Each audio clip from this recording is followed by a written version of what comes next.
Hello, everyone. Welcome back to another episode of the Harley Seelbinder Podcast. In this episode, I wanted to talk about something that some people might find somewhat strange, but I decided to dive right in. So, this episode is about the importance of crying. And I've always been a person who honestly found it somewhat easy to cry. Some guys I know are like, I honestly don't cry very much, or I can't cry, or I don't like crying. And for some reason, it's been easy for me to sometimes let some tears loose. Maybe I'm an emotional guy. I can't tell. I don't know. But I think that having a girlfriend has also made it easier for me to unlock my emotional side, which is a good and maybe a bad thing, but it kind of shows me the how impacted by emotions I truly am. And I actually, what sparked me to start talking about this is, I go to counseling quite a bit, once a week or maybe once every other week. And I actually was crying in the session, and I typically don't, but I did this week. And I was like, maybe I should. Well, like, I've known it, like, implicitly in my mind, yeah, crying's probably helpful and it's healthy. And, you hear people say, oh, yeah, it's good to cry, let it out. But I never knew why. I never knew, what's the reasoning? Why do people cry? What's the importance of crying? What are the scientific benefits of crying? And so that's what am looking up today. And so I found like 4 or 5 studies. I'll throw them in the description below. That kind of explain some different things. So I first found that crying actually helps detoxify your body. Uh, Emotional tears can contain stress hormones and other toxins, and crying flushes out these toxins, flushes them out of your system.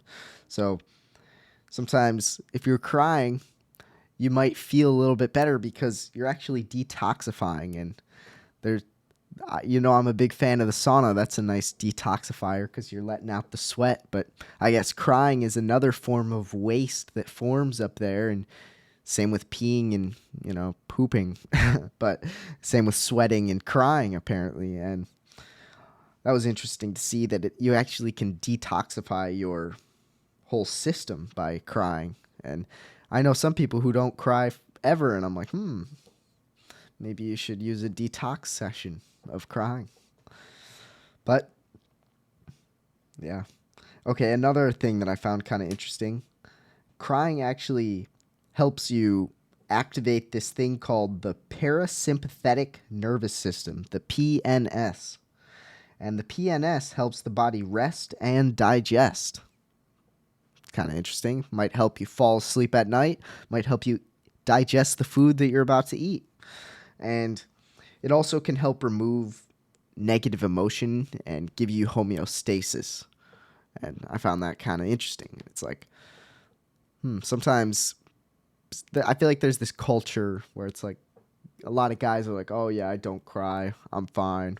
When it's like, you really don't realize how good crying really is for you. And instead of someone saying, you should cry, you should let it out, I know I'm here to say scientifically you'll be happier and less filled with negative emotion and less filled with toxins if you let those tears out. And this is my advice. All right. It also helps dull the pain and releases positive emotions into your brain. And so when you cry, it releases oxytocin, which is like the happy chemical, and endogenous opioids, otherwise known as endorphins, which ease physical and emotional pain and can also help calm you down. And these days we're kind of in this opioid epidemic. Uh, Big pharma and doctors and pharmaceutical companies are pushing that opioids are really the key to helping yourself feel better and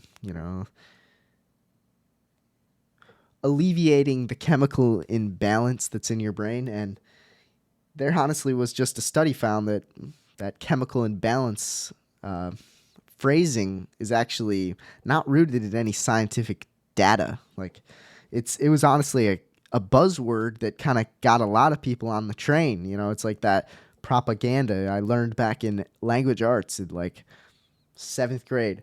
You know, the bandwagon. You know, everyone's doing it. Jump on the bandwagon, and also the buzzword of, you know, chemical imbalance. And you know, what's so interesting is that naturally, for thousands and thousands and thousands of years, we've been crying to give that opioid rush that we all are craving. And I really do wonder if these opioids are substituting people from a real medicine is at their disposal kind of whenever they want to dispose of it. And it's kind of saddening because I know some people that use opioids, and I'm not saying all people use opioids for bad reasons or they've been convinced to do them for the wrong reasons, but I feel like sometimes those people have a harder time crying because that opioid release has already been released, and now there's less of a need to cry, so they're missing out on some of these other benefits that crying gives. And I just found it kind of interesting because I do notice that when I cry, it's a saddening situation at first, but afterwards it's like, I actually kind of feel positive. That was a positive experience. Positive emotions are kind of flooding my brain now. Same kind of situation when I'm angry. Like, rage is also a positive emotion. It's like, I'm really pissed off right now at this person. I kind of like it. You know, it's like that same kind of thing. It's interesting that these two negative connotation emotions of anger and sadness are associated with positive emotion. And it just shows how interesting the human mind is and really how complicated we are as people. It also helps you recover from grief, crying does.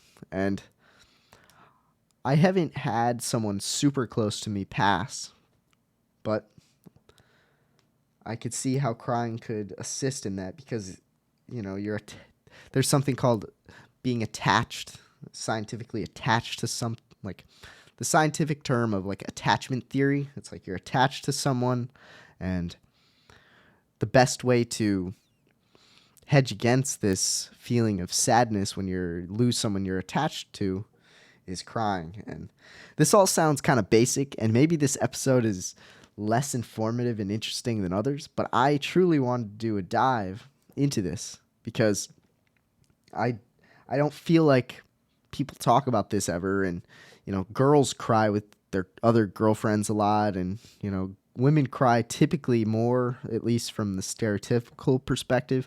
I have the real numbers coming later, but I really do feel like men are so good or bad at regulating their emotions that they just don't cry much, and I really don't think that's very healthy. I think biologically it makes some sense because it's like, you know, the leader of the tribe has to be strong, courageous, brave, and all of those things, and, you know, supportive. And, you know, who's someone who's strong, brave, and courageous, but then is crying, you know? So I could see how the top people of societies, like the pinnacle of the hierarchy for the apes, the humans, etc., are the people who don't cry as much. But in my opinion, they're doing themselves a disservice by not crying. And I was talking with my counselor, and I was like, yeah, I even like apologized. Yeah, I'm sorry, I'm kind of crying. He's like, it's natural, Harley. Why are you apologizing? It's actually helping your situation right now. And I was like, it's helping. I wonder why, you know? And I also found out that crying actually, from a sociological stance, it helps other people realize that they should, you know, sympathize with you. And it also helps you realize who in your life is someone that you're willing to share your problems with. Typically, I'd say most people aren't going to go cry in front of a ton of people. It it's not even always that useful, in my opinion. But if you're around someone and it's getting into a deep territory and it's striking some emotions in some way and you're starting to cry, that's honestly an indication that the person that you're crying with is probably someone that you trust deeply and honestly care a lot about and are attached to. And it honestly is kind of a good test. Let's say I don't know, you're in a relationship with someone. Do you trust crying in front of them? If not, I'd say that probably is not a very suitable relationship, because that crying is an indication that, this person is someone that you truly trust. And I just found it kind of interesting. And we've all been the person who's been on the receiving end of seeing someone very sad and whatnot. And it's honestly kind of a humbling situation, because you're like, this person's actually trusting me with their emotional baggage at the moment. And I better be wise in my next words and actions and be a good listener and say the right thing or say nothing, whatever the best option is out of that. But we've all been on the receiving and giving end, except I do know people that don't really give in regards to the crying dimension, which I guess that's on them. But I just decided to do this episode because I really do think people should cry more. Not out in public necessarily. I don't think that's very useful. Even this science explains, like, you want to cry in front of the people you truly trust. You don't want to let people you don't trust or you don't love see you crying, because they could use that to their advantage and make a fool out of you or whatever. And that's not exactly the best thing to be doing when you're trying to heal from something emotional. And I just find our human physiology so interesting, and that's why I did this episode. A few statistics which I found kind of interesting. I could maybe end it with this. Maybe I'll give a story or two after. So, American women cry 3.5 times a month on average, according to this Tilburg University research portal. And while men only cry 1.9 times a month on average. And, it's kind of expected that women would cry a little bit more. But something I found really interesting was that America is on the high end of the spectrum in regards to the 25 countries that this Tilburg research portal studied. And the average for men and women is men being 1 time a month along all these countries, and women 2.7 times per month. So America actually is higher in both of those, which I'm not sure why. There's probably a ton of reasons why. Maybe one of the reasons is, we're a freer society, more able to express what we're feeling and what we're thinking. And, there's some countries that you might not be as free to express truly what you're thinking and feeling. And one great example here is China. China is a authoritarian country where the government tracks everything you say and do, and you might not always be able to be perfectly honest in regards to what you're thinking and feeling there. And this is what it says here about China.